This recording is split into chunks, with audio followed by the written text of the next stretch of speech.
Hello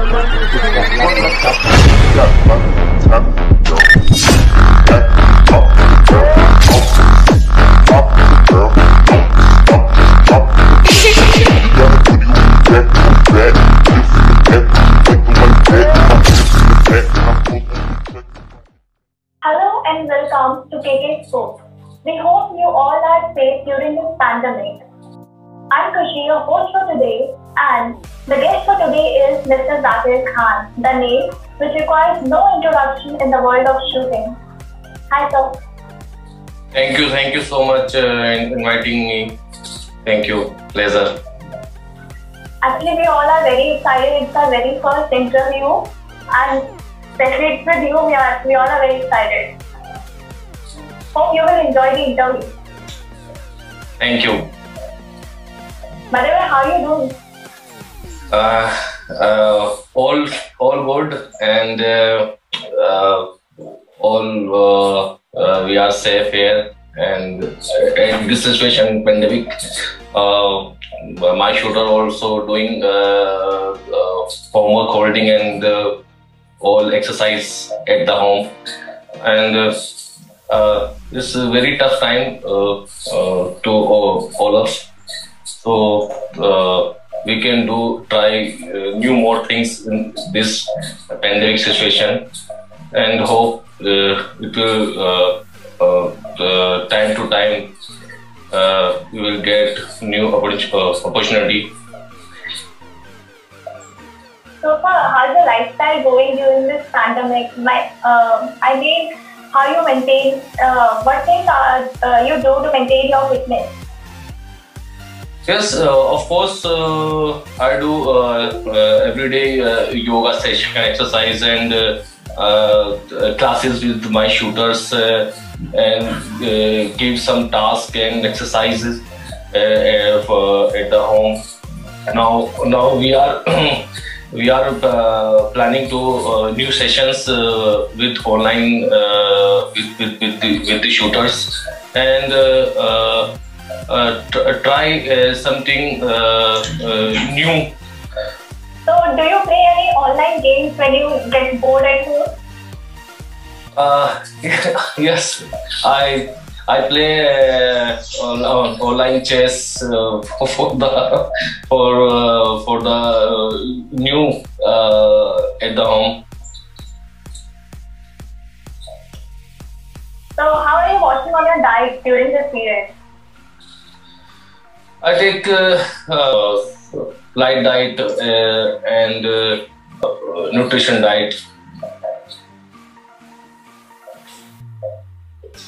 Now, coming to the main interview, we just want to know about your story from the very first phase, like how you pursue this sport, how you convince your parents that you want to go in this field. Like from the very first phase, we want to know about your story. Shooting, I started 1998. Yes, 1998. I shooting started with my uncle. बहुत छोटी उम्र में shooting start करना शुरू किया था, और ये जोड़ी विलेज है डिस्ट्रिक्ट बागपत से, वहाँ से मैंने अपना गेम स्टार्ट किया। और उसके बाद फिर मैं नेशनल प्लेयर बना, मेडलिस्ट बना। फिर उसके बाद इंटरनेशनल मैंने अपना फर्स्ट अटेम्प्ट अपना मैंने मेडल के साथ स्टार्ट किया। तो वहाँ की जर्नी को देखता हूँ और आज की लाइफस्टाइल को देखता हूँ एज ए स्पोर्ट। तो वो टाइम बहुत टफ था हमारे करियर के लिए, बनाने के लिए, क्योंकि बहुत सारी इंस्ट्रूमेंट बहुत सारे कम थे, नहीं थे इतने ज़्यादा कि हम उसमें ज़्यादा अच्छा परफॉर्म करने के लिए इंटरनेशनल इक्विपमेंट नहीं थे हमारे पास। तो हम रफ एंड टफ से हमने शूटिंग करियर स्टार्ट करा विद डमी, और एक जग के साथ पानी भर के उसके साथ होल्डिंग करते थे पिस्टल शूटिंग के लिए। तो वेपन्स नहीं होते थे। तो जैसे जैसे सिचुएशन चेंज होती रही, टाइम टू टाइम कुछ ना कुछ नया मिलता रहा। बट आज के टाइम पे सब कुछ मिलता है बच्चों को खेलने के लिए, और उनको एक अच्छा इवेंट स्टार्ट करने के लिए शूटिंग हमारा एक मेंटली और फिजिकली इवेंट दोनों ही कहलाएगा। क्योंकि फिजिकली इसलिए वो होता है कि उसमें ज्यादा हमारा वर्कआउट होता है, हमारा होल्डिंग एरिया होता है, हमारी एमिंग अलाइनमेंट होती है। मेंटल ट्रेनिंग के साथ हम उसको करने की कोशिश करते हैं, क्योंकि फोकस होगा तो ही हमारा उसमें हम अच्छा अपना दे सकते हैं टारगेट को अपना करने के लिए।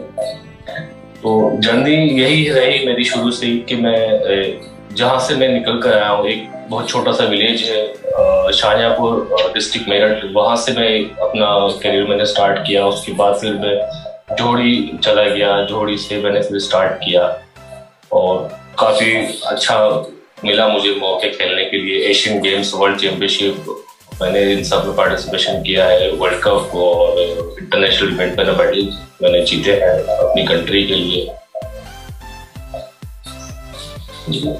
ये एक्सपीरियंस रहा। अभी मैं एक इंस्टीट्यूट में रन कर रहा हूँ अपना academy, champion shooting academy BSP के इंटरनेशनल स्कूल के अंदर। तो वहाँ बहुत टैलेंटेड बच्चे हैं, तो मैंने अपना पूरा फोकस उनके दिया हुआ है। काफ़ी अच्छे मेरे बच्चे निकले हैं उसके अंदर से, जो शूटर्स नेशनल लेवल पे अच्छा परफॉर्म कर रहे हैं। और गवर्नमेंट काफ़ी अच्छा सपोर्ट कर रही है स्पोर्ट को लेके।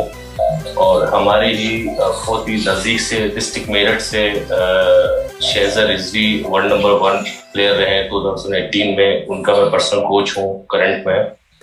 और सौरभ चौधरी जो अभी ओलंपिक के लिए उनका सिलेक्शन हुआ है, कि वो बहुत अच्छा परफॉर्म कर रहे हैं। और इस बार मुझे पूरी उम्मीद है कि वो मेडल लेकर आएंगे और वो गोल्ड ही होगा, जहाँ तक मुझे इसमें अपना एक्सपीरियंस मैं बता सकता हूँ। तो काफ़ी अच्छा परफॉर्मेंस करने जा रहा है शूटिंग। तो काफ़ी अच्छी लाइफ रही है, काफ़ी अच्छी टाइम मेरा गया है शूटिंग को लेकर, और मैं बहुत खुश हूँ अपने इस करियर से। पेरेंट्स को कैसे कन्विंस किया लाइक कि मुझे इस फील्ड में जाना है? हाँ बिल्कुल। दरअसल में क्या था कि मेरे मामा, मेरे अंकल शूटिंग करते थे काफ़ी टाइम से। वो नेशनल राइफल एसोसिएशन के साथ रहे हैं coach, as a coach engine. तो वहाँ से उन्होंने मुझे सेलेक्ट किया कि आप आइए, अपना जो आपकी एज है 13 ईयर्स, उसमें काफ़ी अच्छा एक सीखने का एक मौका मिलता है। तो शूटिंग ट्राई किया मैं, तो काफ़ी अच्छा रिजल्ट रहा।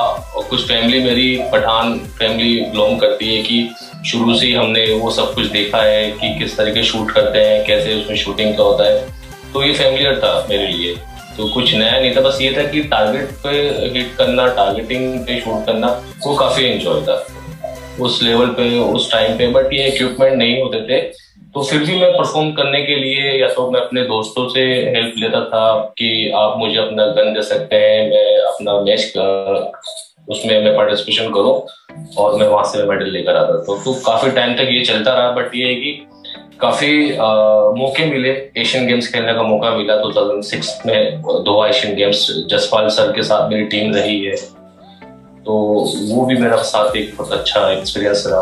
और उसके बाद इंटरनेशनल मेडल जीते, वर्ल्ड कप प्लेयर बना, वर्ल्ड चैंपियनशिप ब्रॉन्ज मेडल जीता है मैंने। तो अभी मैं as a coach Indian air force pistol shooting team में कोच हूँ।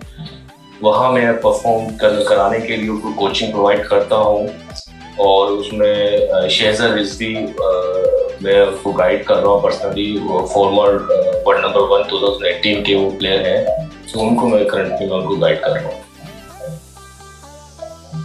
So sir, what kind of a celebration we do when you know जब आपकी अच्छी परफॉर्मेंस होती है तो उसके बाद सेलिब्रेशन एक तरीके का, तो what kind of celebration do you do?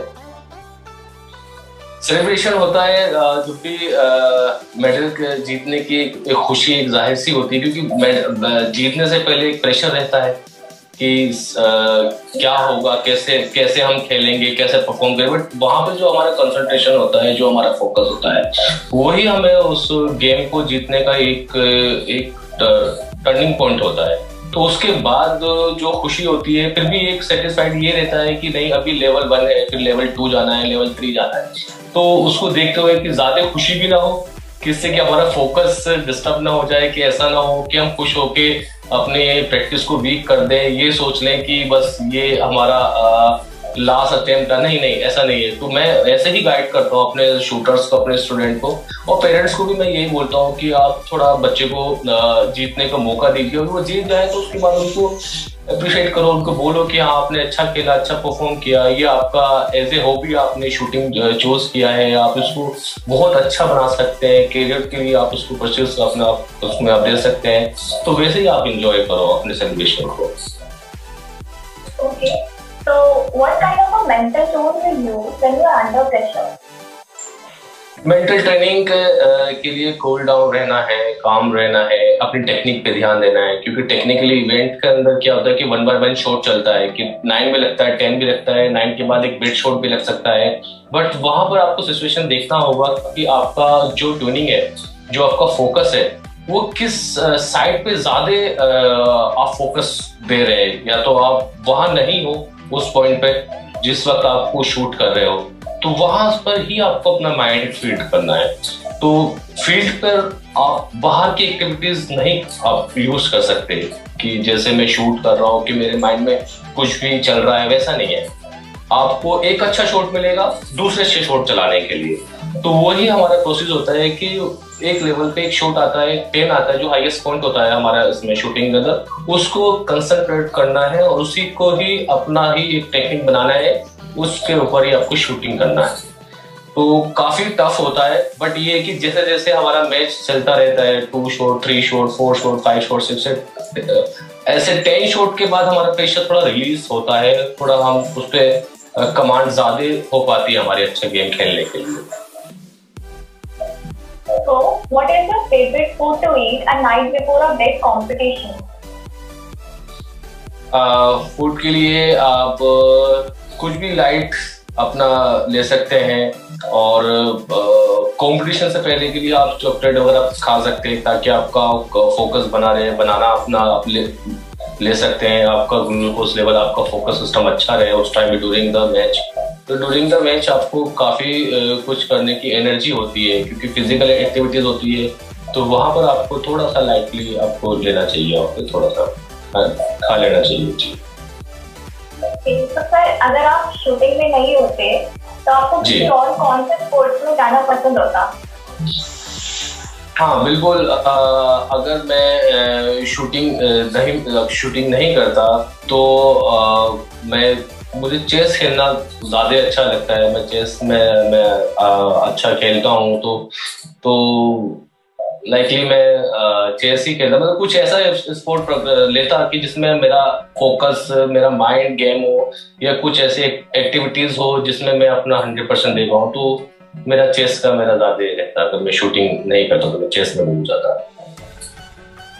So my next question is, like, according to you, attitude क्या बहुत ज्यादा जरूरी है जीतने के लिए?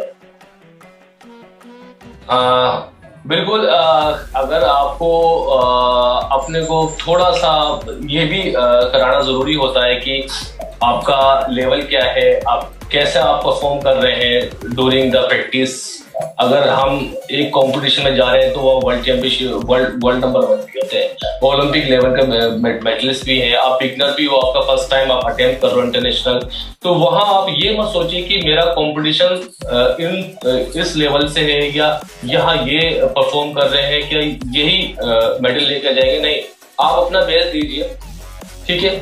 उसके अंदर आपको ये रखना है कि मैं यहाँ वर्ल्ड चैंपियन हूँ, मैं जिस पॉइंट पे मैं हूँ वहां मैं वर्ल्ड चैंपियन हूँ, मुझसे अच्छी टेक्निक को यूज नहीं कर सकता जैसे मैं करता हूँ अपने प्रैक्टिस के टाइम, और अपने स्कोरिंग लेवल के लिए मैं जब प्रैक्टिस करता हूँ तो वहां उस टाइम पे अपने आप को मोटिवेट करना है, बूस्ट अप करना है, कि ये देखना है कि आपका लेवल क्या है, कि आप एक इंटरनेशनल जाकर आप पार्टिसिपेशन कर रहे हैं, ये बहुत अच्छा मौका है आगे निकलने के लिए, अपने आप को दिखाने के लिए।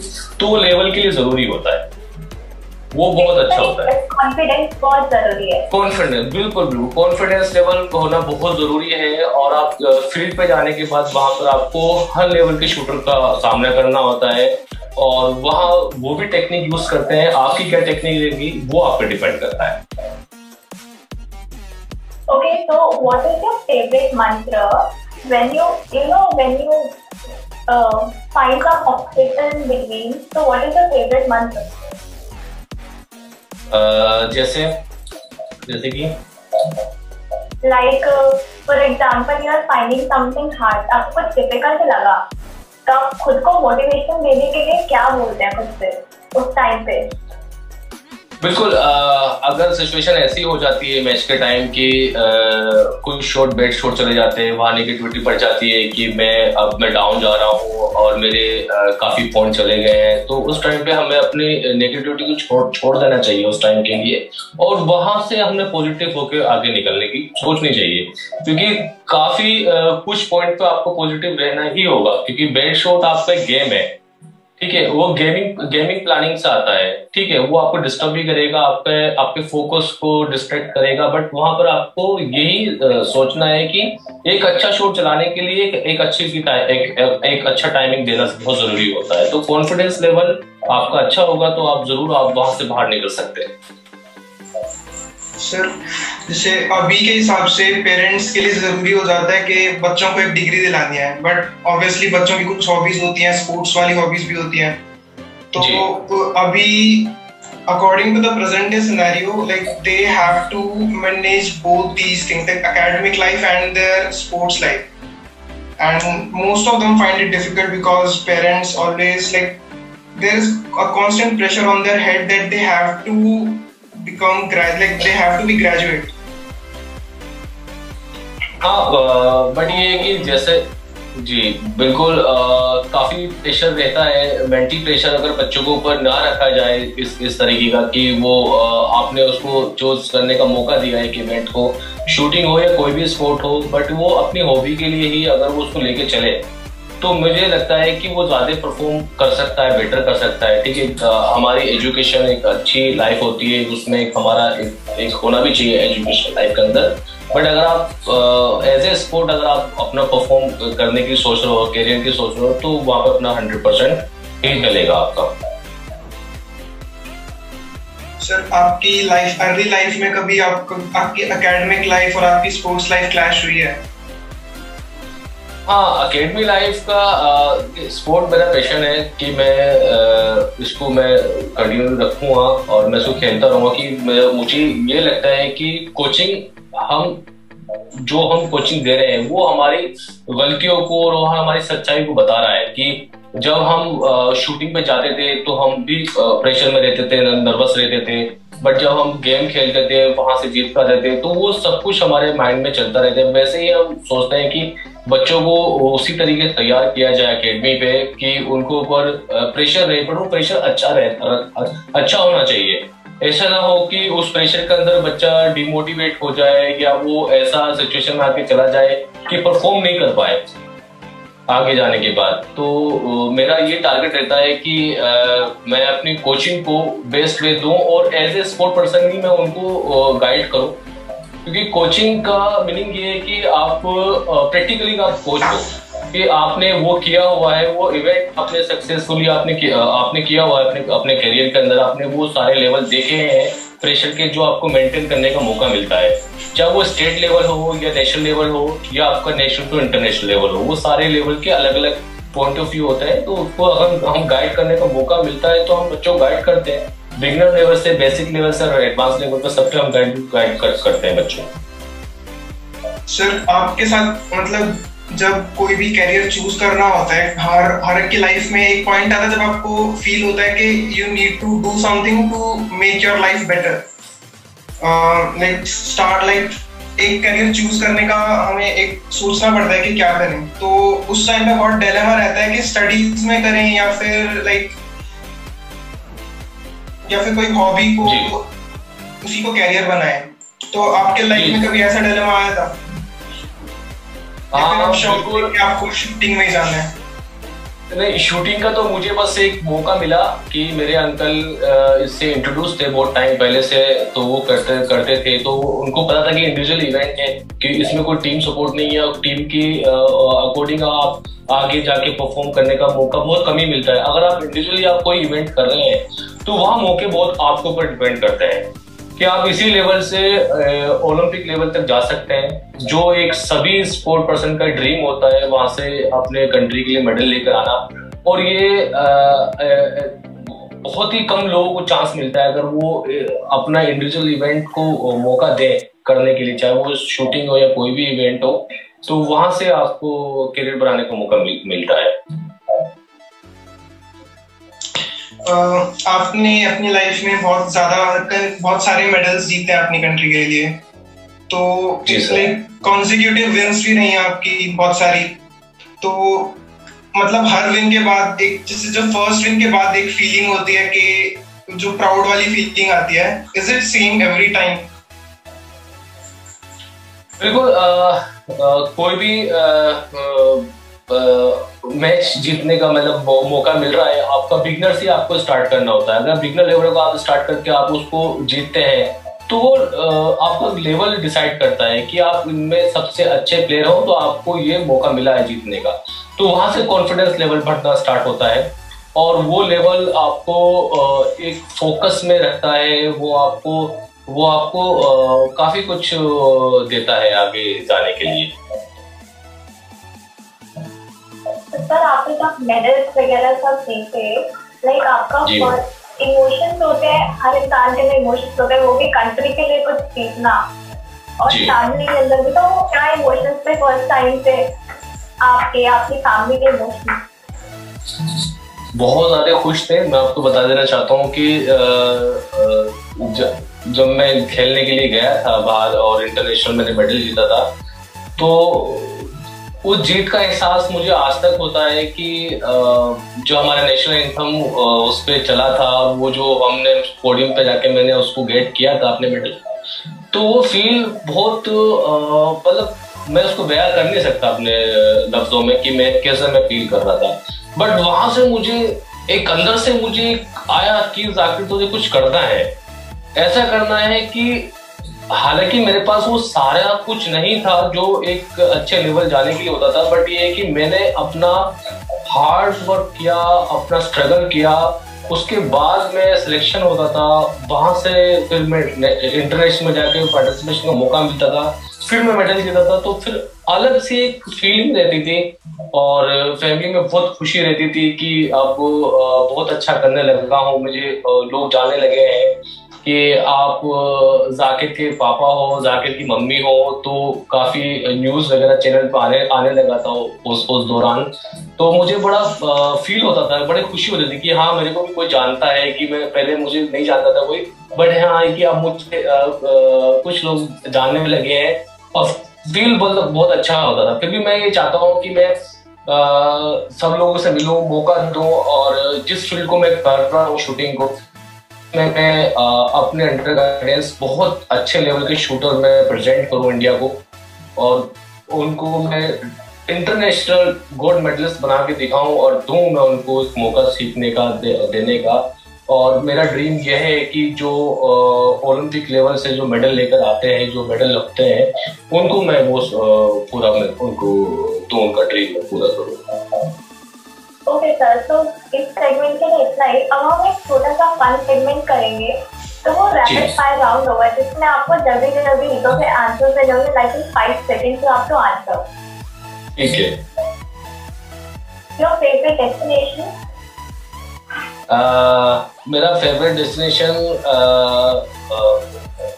आपका क्रोएशिया, मुझे बहुत अच्छा लगा है कि मैं वहाँ फिर दोबारा जाऊँ, बहुत अच्छा मेरा फेवरेट डेस्टिनेशन है। Your favorite childhood memory? जब मेरा सिलेक्शन हुआ था एशियन गेम्स के अंदर 2006 में, तो मुझे पता नहीं था, बस मेरे दोस्त ने बताया कि अरे तेरा सिलेक्शन हो गया एशियन गेम्स के अंदर। मैंने कहा एशियन गेम्स क्या कंपटीशन है कोई इंटरनेशनल? कि हाँ बहुत बड़ा लेवल का कंपटीशन होता है, तो उसमें आपका सिलेक्शन हुआ है। तो sir, your favourite hobby? Favourite hobby मेरा शूटिंग है, और उससे मैं बहुत खुश होता हूँ।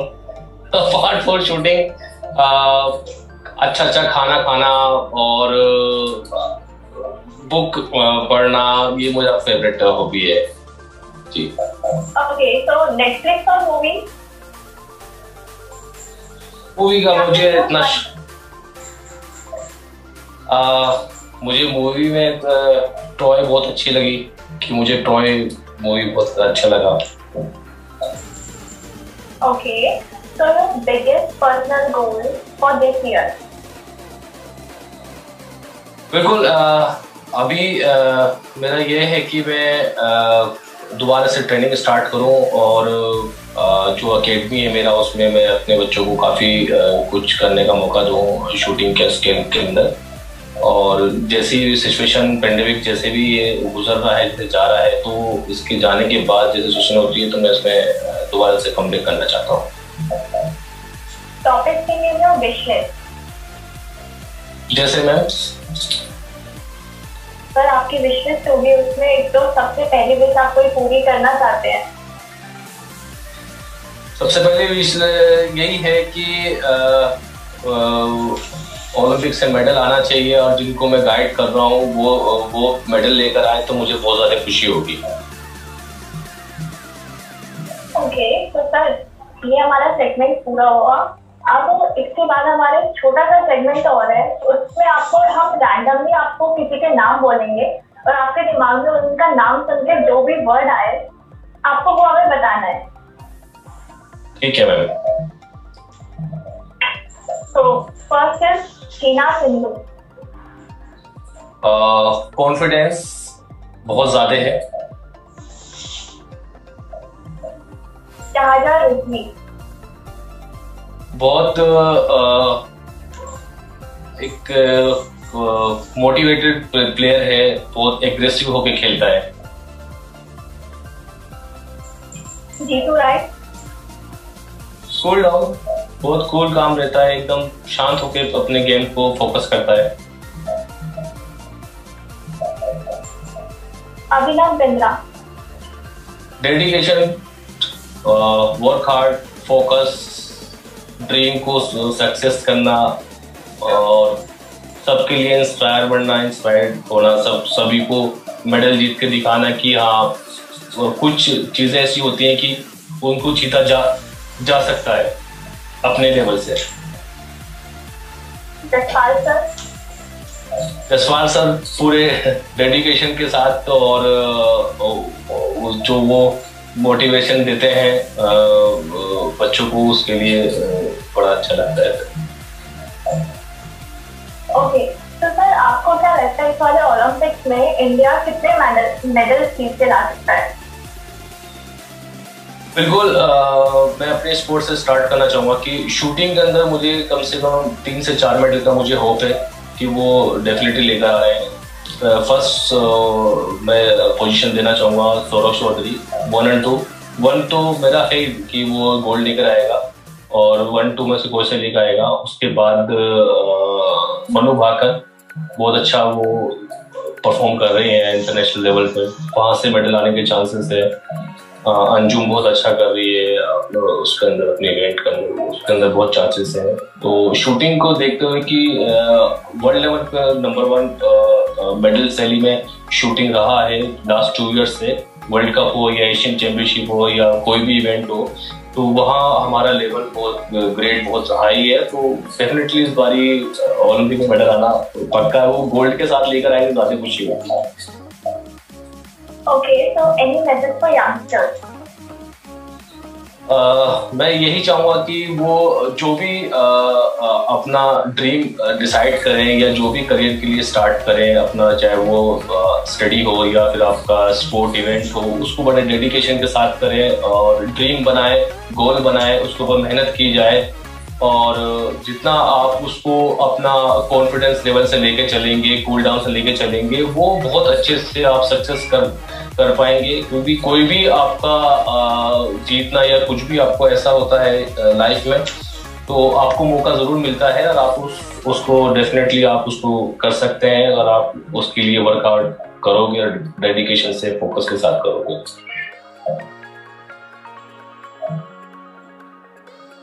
सर जैसे आप बच्चों को जब गाइड करते हो तो you always want them to succeed and do better. मैं उन्हें गाइड करता हूँ कि पहले आपको एक डिसिप्लिन प्लेयर बन के दिखाना है। अगर आपके अंदर डिसिप्लिन नहीं रहेगा, चाहे वो आपका इवेंट हो या कोई भी एक्टिविटीज हो, तो आप सक्सेस नहीं कर पाओगे, आपका फोकस नहीं बन नहीं पाएगा। तो डिसिप्लिन मेंटेन करो फर्स्ट ऑफ ऑल। उसके बाद जो आपको टास्क दिए जाते हैं, जो आपको डेडिकेशन के साथ दिए जाते हैं या हार्ड वर्क करने के लिए दिए जाते हैं, वो आप उसको आप अपना यूज कर सकते हैं, काम करा सकते हैं उसको। सर आपका जैसे अभी के टाइम पे like everything is revolutionized and like these digital devices are almost taking over the world. So जितने भी बहुत प्लेयर्स हैं जो कि ऑनलाइन गेम्स खेलते हैं, like they are shooter games and like they have made a career in those games. So what are your views about this part of the society, the online streaming and the gaming society? बिल्कुल, जैसे अभी जो revolution है हमारा, तो उसके अंदर हम ये यूज कर सकते हैं ऑनलाइन गेमिंग के लिए। ऑनलाइन अभी शूटिंग का भी हमारा ऑनलाइन इवेंट स्टार्ट हो गया है और लास्ट 2 ईयर से इसमें ऑनलाइन गेमिंग गेम चल रहे हैं। और ये तो बिल्कुल अपॉर्चुनिटी मिल रही है, क्योंकि हमारे टाइम पे तो नहीं होता था ये सब कुछ, बट अभी अगर ऐसा मिलने का मौका मिल रहा है तो डेफिनेटली इसमें जाना चाहिए और इसको खेलना चाहिए। सर जैसे जब सीख रहे होते हैं and we like when we step foot for the first time in a competitive field, जब कॉम्पिटिटिव फील्ड में पहली बार जाते हैं तो एक प्रेशर है, लाइक एक कांस्टेंट प्रेशर फील होता है जी उस टाइम पे। जैसे जैसे हम करते जाते हैं आगे वो प्रेशर कम होता जाता है, बट जब फर्स्ट टाइम होता है लाइक इतना कभी इतना प्रेशर हो जाता है कि sometimes players choke and like they almost like their breathing becomes heavy, they feel nauseated that time. So उस चीज को ओवरकम करने के लिए क्या क्या कर सकते हैं?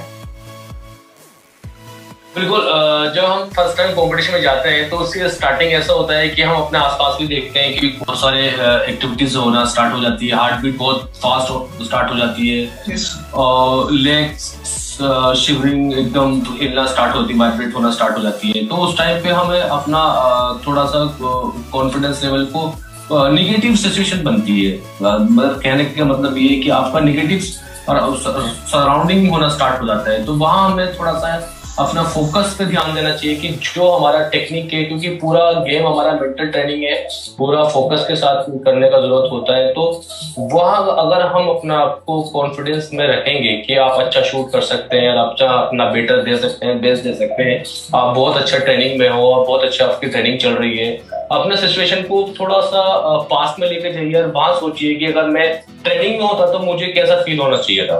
तो ट्रेनिंग को अगर आप कंपटीशन लेवल के लिए खेलने की कोशिश करेंगे तो आपका डेफिनेटली आपको कुछ टाइम के बाद आफ्टर 5 to 6 शॉट्स के बाद आप एक नेचुरल कंडीशन में आ जाते हैं और कंट्रोलिंग आपका बढ़ना स्टार्ट हो जाता है। बट ये है कि कोई भी इवेंट हो उसका थोड़ा टेस्ट तो देखो जरूरी होता है, एक थोड़ा प्रेशर आना कि आप कोई भी, चाहे वो बिगनर लेवल पे आपका कंपटीशन हो या फिर हाई लेवल पे कंपटीशन हो, तो कंपेयर कीजिए अगर मैं ओलंपिक में खड़ा होता तो उस टाइम पे कितना प्रेशर होगा वहां पर जाने के बाद।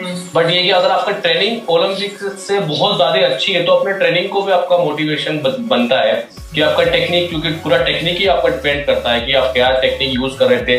तो शॉट को चलाने से पहले आपका 10 आपके माइंड में होना चाहिए कि आपका 10 आपका रिंग आपको मिलना चाहिए और आपका कंट्रोल बहुत अच्छा होना चाहिए, चाहे वो ग्रिप पोजीशन हो, ट्रिगर पोजीशन हो या आपका हैंड पोजीशन हो। तो वहाँ की वो सब कुछ आपको याद होना चाहिए। तो डेफिनेटली मुझे यही लगेगा कि आप उस सिचुएशन से बाहर निकल सकते हैं बहुत जल्दी, बहुत इजीली।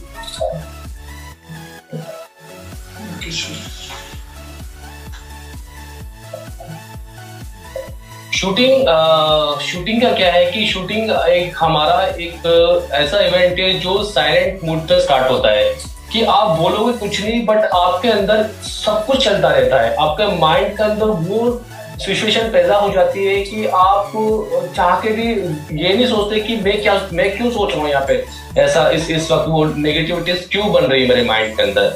बट वहां अगर आप कंट्रोल करोगे और अपना ब्रीथ पे अपना फोकस करोगे, स्लोली आप उसको थोड़ा सा ब्रीथ को ऊपर नीचे करोगे तो आप उसको कंट्रोलिंग में आ जाओगे, जैसे आप नेचुरल पॉइंट पे होते हो। Thank you so much. This is it for the interview. Thank you, ma'am. Thank you. अपना प्रीशियस टाइम देने के लिए। Thank you ma'am. इंटरव्यू बिल्कुल बिल्कुल, मुझे बहुत अच्छा लगा आपसे बात करके, और कुछ पॉइंट पे बात की हमने बहुत अच्छी, और उसमें बहुत अच्छा मुझे लगा। Thank you so much. Thank you so much sir. Thank you भाई। Thank you. Speaking, it was a very big pleasure to being able to personally ask you the questions. Thank you very much, sir. So nice of you. Thank you. So here's KK Sports signing off from the channel.